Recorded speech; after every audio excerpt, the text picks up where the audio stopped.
College میں be com first year کا student ہوں.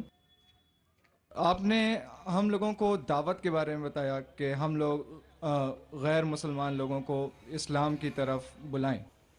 تو میں یہ جاننا چاہتا ہوں کل کو انشاءاللہ جب میں اس کام کے لیے، اس نیک کام کے لیے آگے دنیا میں نکلوں گا، تو کسی غیر مسلمان نے مجھ سے سب سے پہلے یہ پوچھ لیا کہ میں اپنا مذہب چھوڑ کے، جس کو میں اتنے سالوں سے پریکٹس کر رہا ہوں، آپ کا اسلام کیوں پکڑ لوں؟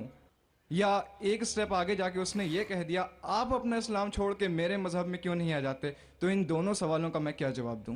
شکریہ. بھائی صاحب نے سوال پوچھا کہ اگر کوئی مجھ سے یہ پوچھے گا کہ میں میرا مذہب چھوڑ کے اسلام کیوں قبول کروں، یا آپ اسلام چھوڑ کے میرا مذہب کیوں نہیں قبول کرتے، وہ ایسی مثال ہے کہ ایک اسکول